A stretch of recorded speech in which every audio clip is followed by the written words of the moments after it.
उत्तरी आकार है शिवलिंग में, तो ये शिवનો ओरिजिनल आकार है, असली आकार जे अपना ब्रह्माकुमारीसમાં बिंदु स्वरूप शिव કહે છે। ભક્તોએ જળ ફૂલ ફળ છે, તો ખાસ આપણે શનિવારે થી સાંજે 5 થી 6 3 દિવસ માટેની શિબિર પણ રાખેલી છે।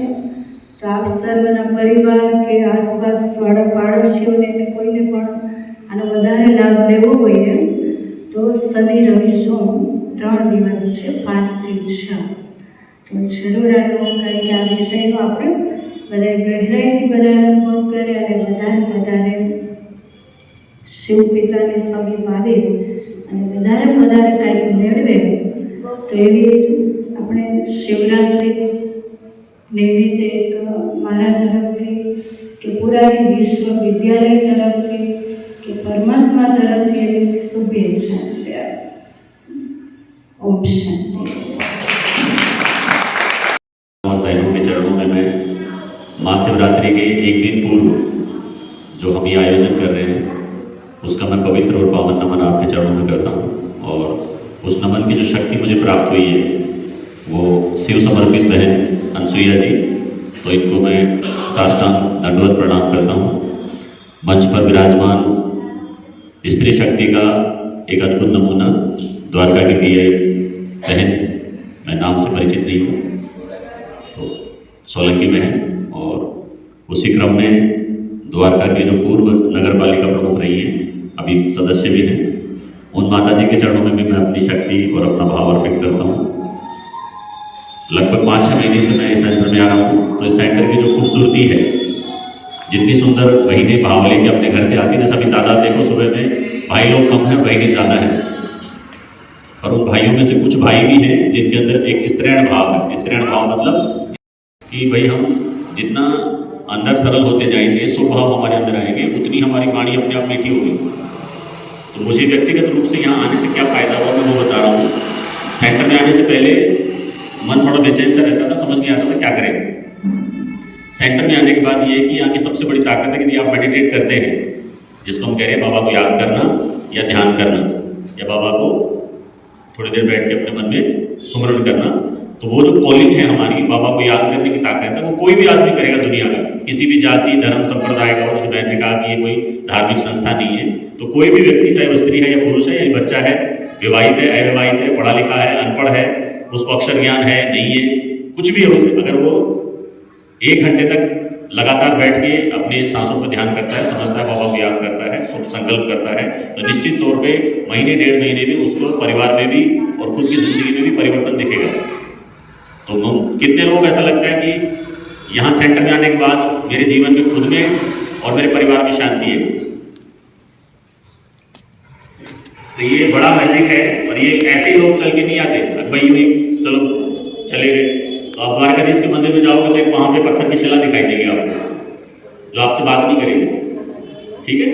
जो वहाँ पुजारी लोग हैं उनके अंदर भी उतनी ज़्यादा पवित्रता नहीं होगी जितनी हम अनसुईया बहन के अंदर देखते हैं। तो यहाँ जो एक निर्गुण निराकार परमात्मा ईश्वर की बात कर रहे हो, वो एक बहुत बड़ी आध्यात्मिक शक्ति है, उसको धर्म से ईश्वर से नहीं जोड़ा जाए। और उसकी साक्षात्कार जो प्रैक्टिकल चीज़ें देख रहे हैं अनसुईया बहन लगभग 3 दशक से 20-25 साल का जीवन कोई यूँ किसी को समर्पित करते हैं, तो कोई तो मैजिक है ना उसमें। हम लोग एक दिन बिना खाए बिना सोए ठीक से नहीं रह सकते, और बहन का रोज का नियमित ये क्रम है कि मैं 3 बजे उठना, 3 बजे से लेकर दिन भर 24 घंटे वही काम करना। तो कुछ तो ऐसा है ना उसमें चाहत जो नहीं हटती। तो हम ये थोड़ी बोलते हैं कि बहन का भाई दिमाग नहीं है, पर परमात्मा ईश्वर के लिए पागल हो जाना ये सबसे बड़ी ताकत है। तो मैं एक बार जोरदार तालियां चाहता हूँ बहन के लिए। आपकी वजह से मेरा जीवन सुधरा ही है। मैं बहुत अपने आप को धन्य, मैं टीचर हूँ विद्यालय में, तो लगभग 5 साल से था, तो मुझे कुछ पता नहीं था।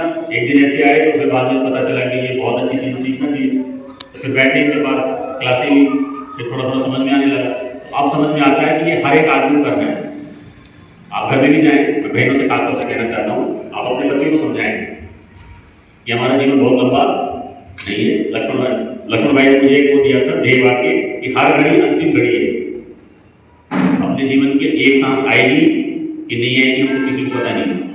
तो मैं बहनों के चरणों में नमन करता हूँ कि आपके परिवार के लिए सबसे बड़ी ताकत ये है कि आप अपने पतियों को समझाएं, अपने बच्चों को समझाएं, पुरुषों को खासतौर से। स्त्रियों में अपने आप ही अध्यात्म रहता है, भक्ति रहती है, प्रेम भाव रहता है, दया रहती है, करुणा रहती है, माफ करने की ताकत रहती है। पुरुषों में नहीं रहता। अब देखो कितने लोग बैठे हैं, 5-7 लोग ही। तो कल महिला दिवस है, अंतर्राष्ट्रीय महिला दिवस, और बाबा की ये भी है। तो इन दोनों पर्वों पे मैं सब बहनों को, आपको बहुत दिल से प्यार और नमन और श्रद्धा अर्पित करता हूँ कि आप अपने परिवार की सबसे बड़ी ताकत है। कोई पुरुष परिवार को नहीं चला सकता। मैं पढ़ रहा था कि पूरी दुनिया में ब्रह्म कुमारी जो संगठन है, इस विमेन एम्पावरमेंट को लेकर पूरे वर्ल्ड में ऐसा कोई कॉन्सेप्ट नहीं है। तो यूनेस्को ने भी इसको माना है ना। तो न केवल हिंदुस्तान में आप इतनी बड़ी संस्था से जुड़े हुए हो, तो जब मैं जुड़ा नहीं था तब मुझे लगता था कि ये हर जगह ही मिलता है। पर जुड़ने के बाद जब आप किसी चीज़ को इस्तेमाल करते हो, देखते हो, प्रयोग करते हो, तो आपको पता चलता है उसमें क्या गुण है। तो जो ब्रह्म कुमारी संस्था है, सूर्य विश्वविद्यालय, ये हर एक आदमी को आप वर्बली बताएं, घर जाके कहें, उनको समझाएं कि भाई इसको यहाँ आने से आपके जीवन में क्या बदलाव है। कमा तो रहे सब, खातिर और रोज ही है, और आप अपनी दिनचर्या में इस चीज़ को लेकर आएंगे तो आपकी क्वालिटी लाइफ जो जिंदगी है उसमें क्वालिटी बढ़ जाएगी। आपको खुद को मजा आएगा कि हाँ यार मैं पहले कैसा था और 1-2 साल में मेरे अंदर क्या बदलाव आ गया। अगर ये नहीं करेंगे तो ये समझ लो पूरा जीवन भी बेकार जाएगा, पैदा हुए चलेंगे, खाए पिए और मरे। तो इस शिवरात्रि के महापर्व पर मैं अनुसुईया बहन को खासतौर से थैंक्स करना चाहता हूँ कि आपने मुझे मौका दिया और मेरी बात आप लोगों ने सुनी। मैं आप सबको पुनः यही कहना चाहता हूँ कि परिवार में जाइए, घर में जाइए, सबसे पहले खुद को ठीक करें। ये मेरी दिनचर्या का एक पार्ट है कि मैं 24 घंटे में जितना ज़्यादा बाबा को याद कर पाता हूँ। फिर आपके व्यवहार से आपके परिवार वाले लोग देखेंगे कि मेरी पत्नी में, मेरे बच्चों में बदलाव आ रहा है। फिर धीरे धीरे परिवार वाले लोग आपकी बात मानेंगे। फिर मोहल्ले वाले भी देखेंगे, जिन लोगों के साथ आप काम धाम करते हो, ऑफिस में जाते हो, वो भी आपके कैरेक्टर का चेंज समझ में आएगा। ये आदमी पहले तो ऐसा था, अब ऐसा क्यों हो गया। तो माफ करने की ताकत आपके पास आएगी। जितने ज़्यादा आप पोलाइट रहेंगे, सहज रहेंगे, उतने ही आपके पास लोग अट्रैक्टिव होंगे, जुड़ेंगे और आपको जीवन में आनंद आएगा। तो हम जब तक जिए सुख से जिए, और सुख कई बाहर चीज़ों में नहीं, हमको अपने मन में ढूंढना है, और मन में ढूंढने का काम ये केंद्र है। आप जितने ज़्यादा यहाँ आएंगे उतना ही आपको अच्छा लगेगा। ठीक है, तो हम घर में भी मेडिटेट कर सकते हैं बैठ के, और उतना मज़ा नहीं आया। यहाँ आ गए तो फिर आपको निश्चित तौर पर बहन के दर्शन हुए तो आधा तनाव तो ऐसे दूर हो जाता है, देख के दूर हो जाता है। तो जिन लोगों को मेडिटेट करने का भी मन नहीं करता, एक बार अनुसुईया बहन के केवल दर्शन हो जाएंगे तो आपका आधा कलेश खत्म। इनमें से कोई भी मूर्ति दिख जाए तो भी आपका आधा तनाव खत्म। तो यहाँ आने का ये फायदा है कि यहाँ पे एनर्जी है, पॉजिटिव वाइब्रेशंस है, ये आपको लेनी चाहिए। लेकिन एक बार आ जाए, 2 बार आ, 10 मिनट, कई बार तो बताएं 15 मिनट के लिए टाइम मिलता ना, बाजार में गए चलो एक बार तो दर्शन करके आए, तो देखे थोड़ा सा आज का दिन ठीक हो, बाकी तो पूरे दिन